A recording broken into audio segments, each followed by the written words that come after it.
I'm Courtney Marshall, 32, and I poured every ounce of my soul into buying my dream home in Arbor Hills, Ann Arbor, Michigan. After a grueling week-long business trip in Paris, I couldn't wait to collapse on my couch in my space, my sanctuary. But as I pulled into the driveway, my heart stopped. Construction trucks clogged the street. Workers swarmed my yard hauling debris. My front door was wide open, and inside my living room was a wreck. Walls smashed, furniture shoved aside. My home office, my pride and joy, was gutted wires dangling like a crime scene. My brother stood in the chaos, barking orders like he owned the place. His wife, arms crossed, smirked as she surveyed the mess. My parents were there too, laughing like this was some family project I'd signed off on. "We're renovating before moving in." My brother declared as if my house was theirs. His wife chimed in, "You don't need all this space, Courtney." My parents nodded their eyes, daring me to object. I felt the betrayal like a knife, but I swallowed my rage and said, "Okay." The next day, my brother called, voice shaking. "There are 3 police cars in front of the house." I just smiled. If you've ever had to set boundaries with family, drop your story in the comments below. Hit that subscribe button and ring the bell to follow this drama unfold. You won't believe what happens next. Growing up in Ohio, I always knew my brother got more attention. Our family wasn't rich, but we weren't scraping by either a solid middle-class life in a modest split-level house. My parents, Edward and Janet, worked steady jobs, dad at a bank, mom in an office. They poured their energy into making sure we had what we needed, but somehow, my brother always came first. If I got a new bike, he'd get a better one. When I aced a math test at 12, they'd nod, but his B in history was a parade-worthy event. It wasn't just favoritism, it was like he could do no wrong. Meanwhile, I learned early to fend for myself. By 32, I'd carved my own path. Marketing wasn't my first love, but I was good at it. I climbed from intern to project manager, working late nights, pitching campaigns, and saving every dime. My dream was a home of my own, not some cookie-cutter condo, but a place I could shape. After years of pinching pennies, I bought my house in Arbor Hills, Ann Arbor, a sleek, modern gem with floor-to-ceiling windows in the living room, and a home office I designed myself. That office was my sanctuary, a custom desk, shelves lined with books, and a view of the backyard maples. The living room was where I'd unwind, sprawled on my gray sectional streaming shows after long days. It was mine, earned through sweat and sacrifice. My brother Adam was a different story.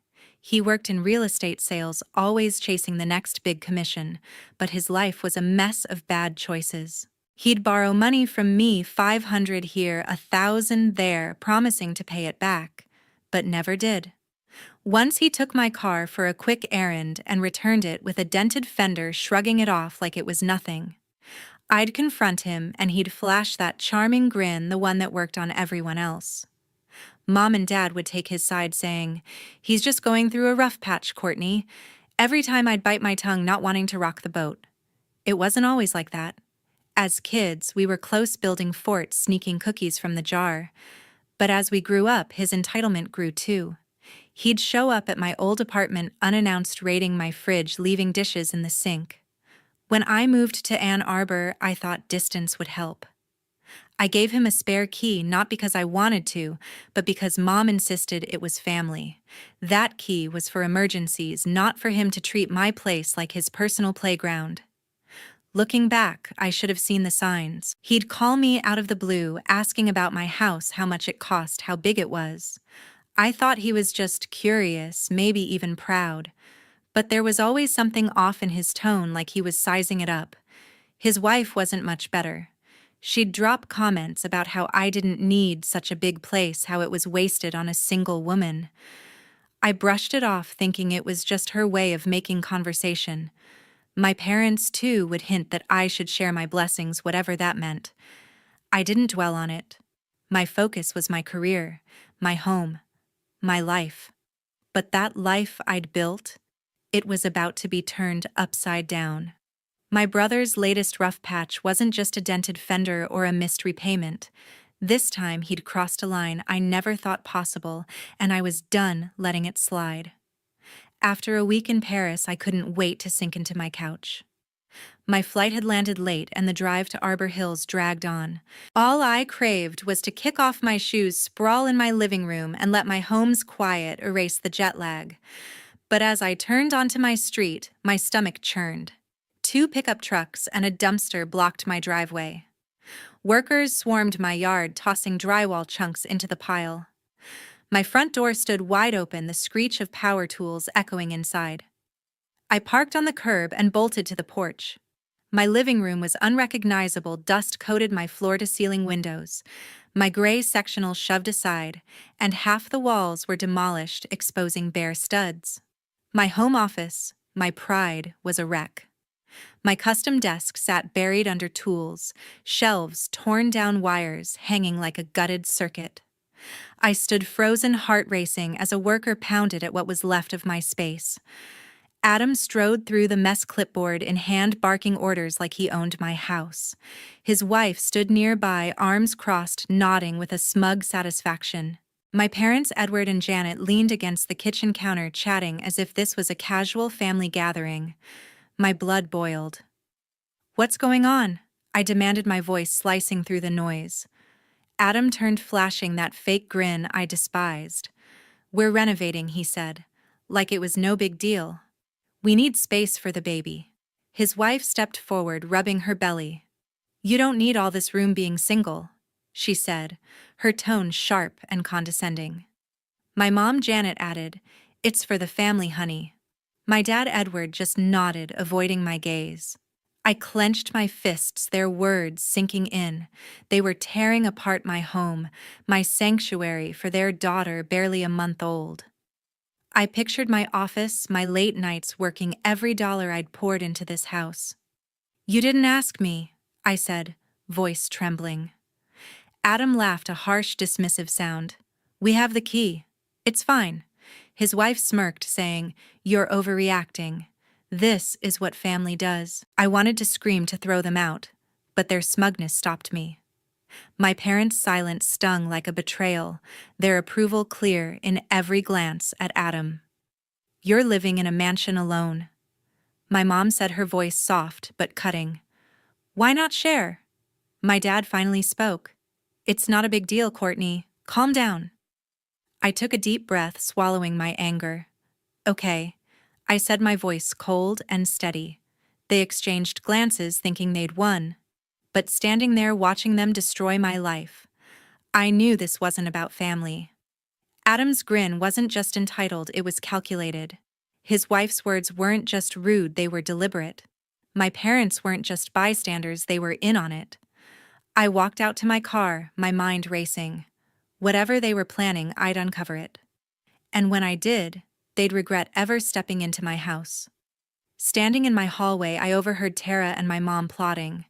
It was late afternoon, the workers' noise fading as they packed up for the day. I'd slipped back inside after storming out, my anger still simmering from the confrontation. Their voices drifted from the kitchen, low but clear.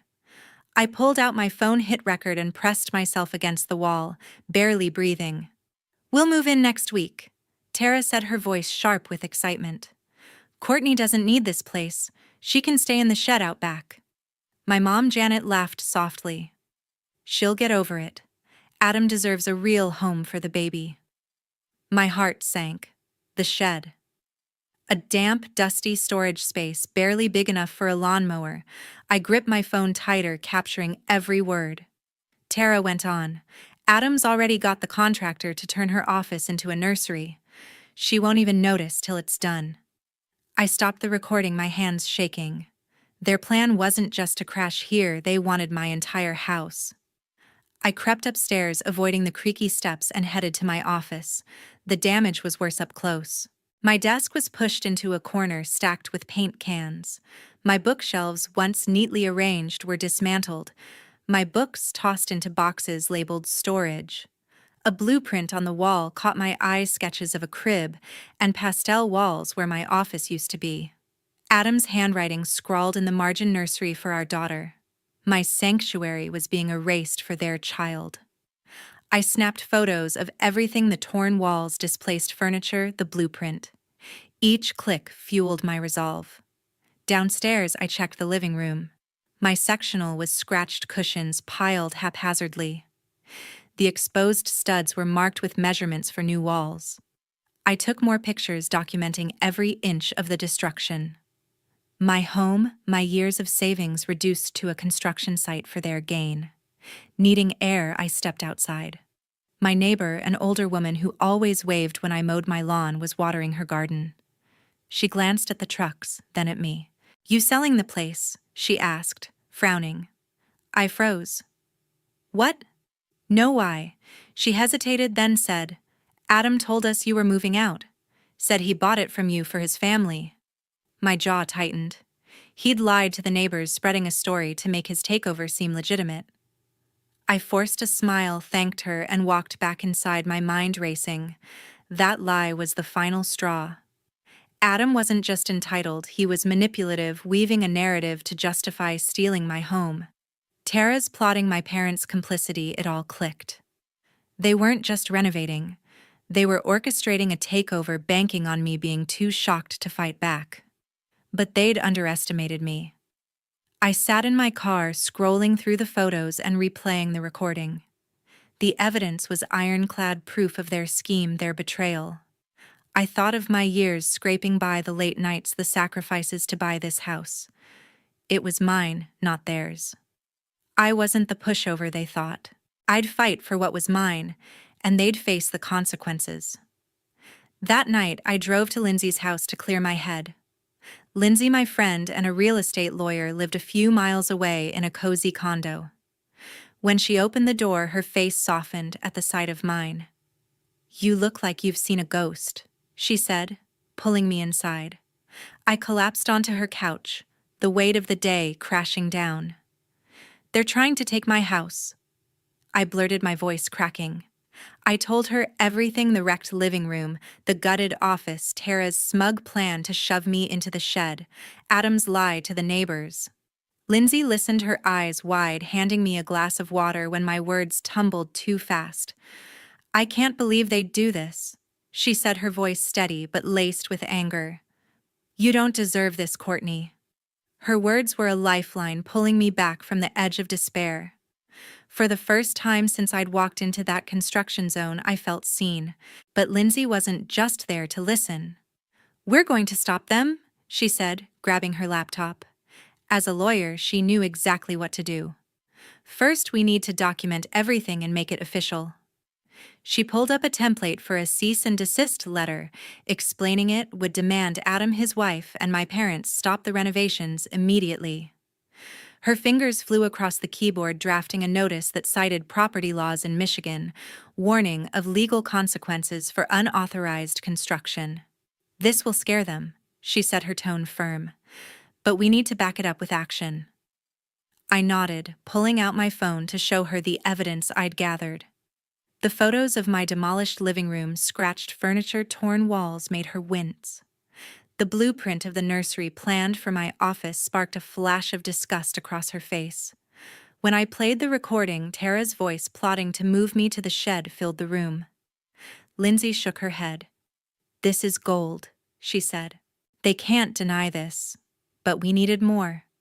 Lindsay suggested I get written statements from the neighbors to confirm Adam's lie about me selling the house. The next morning, I knocked on doors along my street. A retired couple across the road agreed to write a note detailing how Adam had bragged about taking over my property. Another neighbor, a single mom who'd seen the trucks, confirmed she'd heard Adam claim I was moving out. Their words scribbled on paper felt like armor. Back at Lindsay's, we reviewed the evidence. The photos, the recording, the neighbors' statements, they painted a clear picture of a calculated plan. Lindsay made calls, her voice sharp, as she contacted the Ann Arbor Police Department and the city's building inspection office. She explained the situation: unauthorized construction, trespassing, and a family trying to force me out of my own home. The officer on the line promised to send someone out the next day. The building inspector, after hearing about the lack of permits, agreed to investigate immediately. With the legal wheels in motion, Lindsay helped me plan the confrontation. You need to stay calm but firm, she advised. Show them you're not backing down. We rehearsed what I'd say when the police arrived, how I'd present the evidence, demand they leave, and make it clear the house was mine. Lindsay suggested I hire a locksmith to secure the property after they were gone and contact my insurance to cover the damage. Her confidence was contagious, and for the first time I felt in control. As we wrapped up, Lindsay squeezed my hand.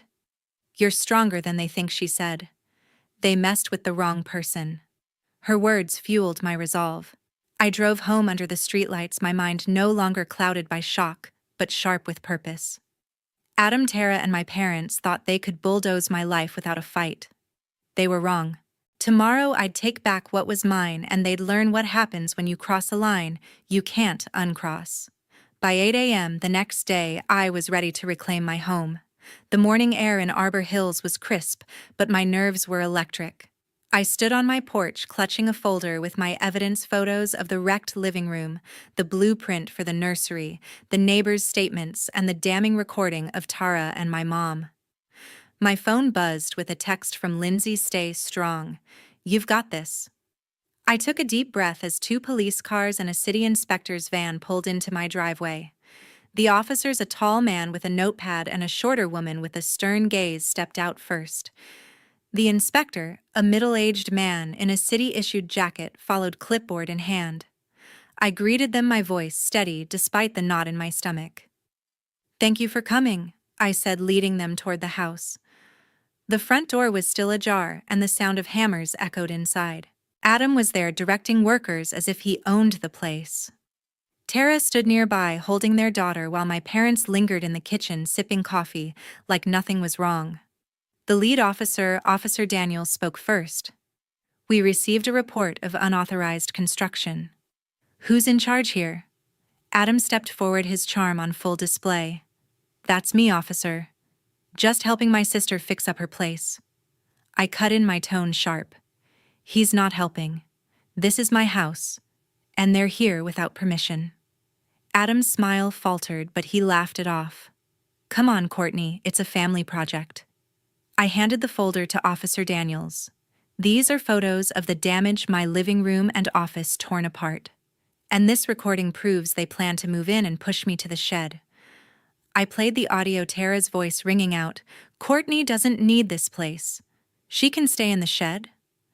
The officers exchanged glances as my mom's voice followed, agreeing with the plan. Tara's face went pale and Adam's jaw tightened. My parents froze, their coffee cups still in hand.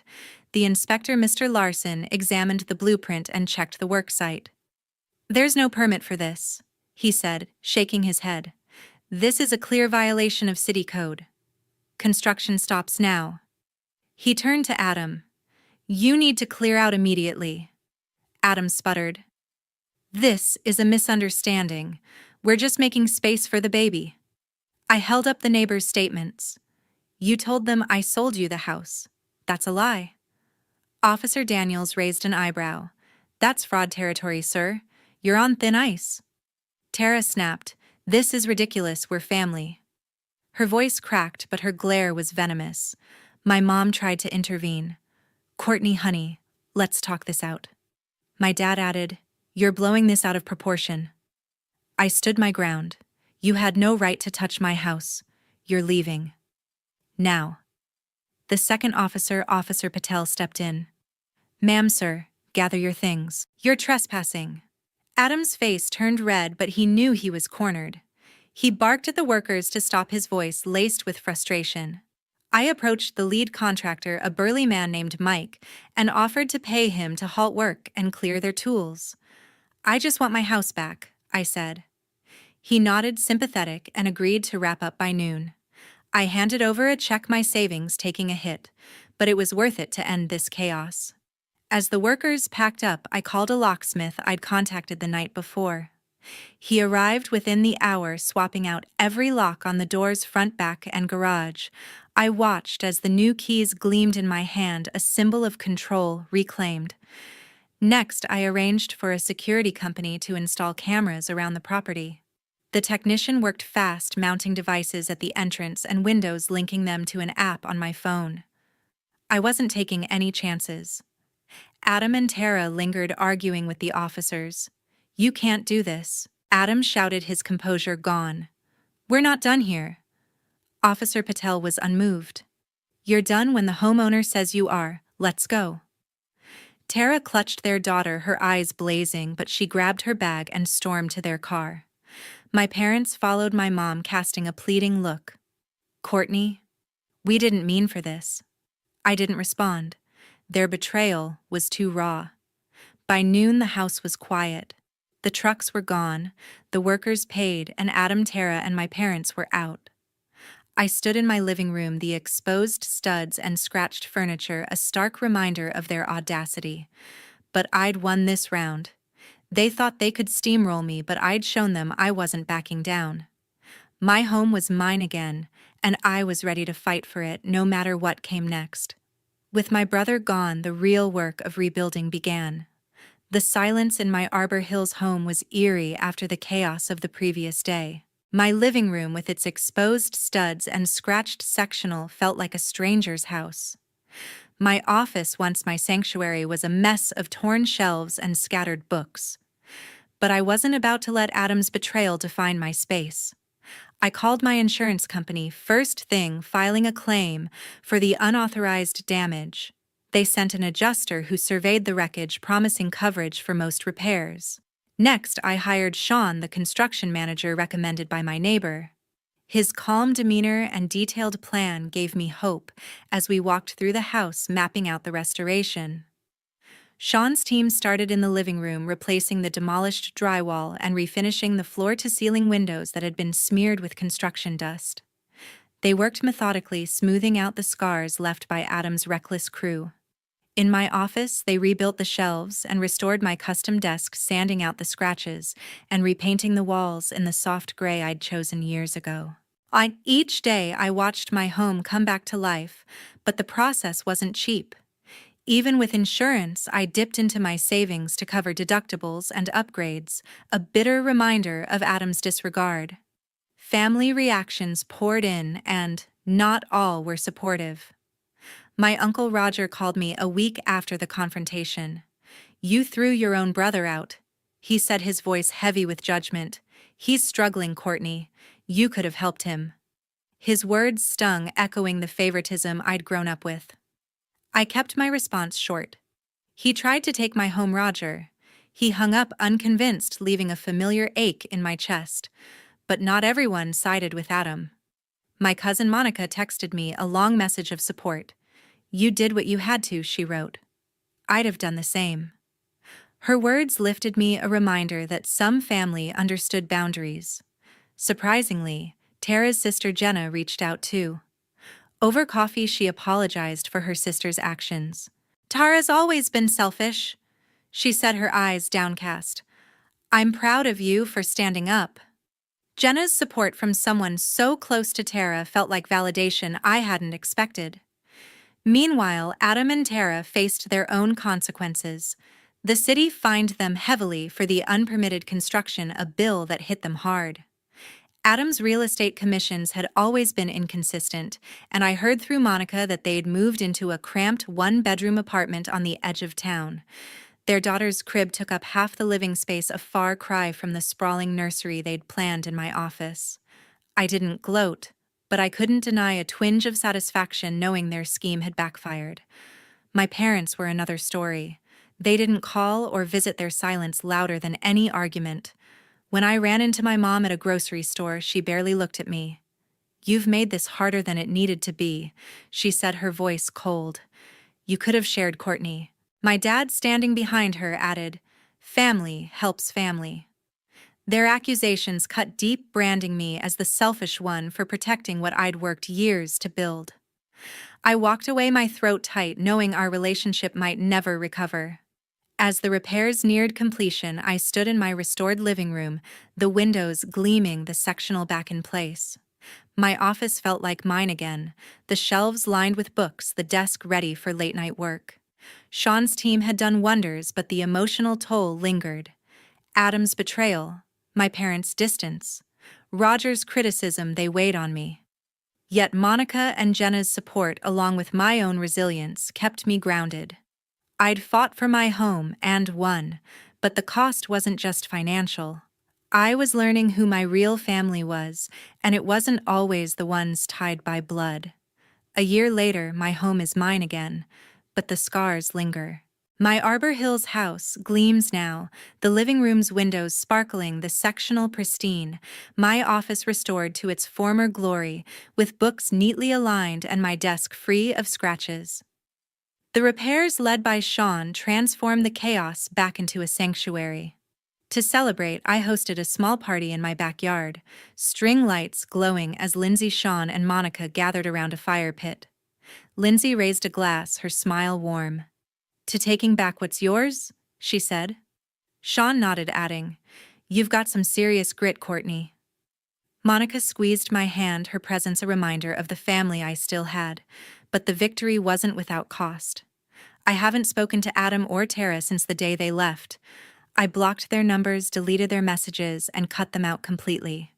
Their daughter, the baby I never even held, is a stranger to me now. I heard through Monica that Adam's real estate deals have dried up, and the fines from the city pushed them deeper into debt. They're still in that cramped apartment, scraping by their dreams of my house long gone. Part of me feels a pang for their struggle, but it's overshadowed by the memory of their betrayal. My parents, Edward and Janet, are no different. They've kept their distance, their silence a wall between us. The last time I saw my mom at a family friend's funeral, she barely acknowledged me. My dad sent a single text months ago. "You chose your house over family." Their words still sting, painting me as the villain for protecting what I built. I don't reach out anymore, and they don't either. The rift feels permanent, a wound that may never heal. Looking back, this ordeal taught me something vital. Self-respect and boundaries aren't selfish, they're survival. I spent years bending to family expectations, ignoring red flags, hoping love would outweigh entitlement. But Adam's audacity, Tara's scheming, my parents' complicity, they showed me that family isn't a free pass to cross lines. Setting boundaries meant losing people.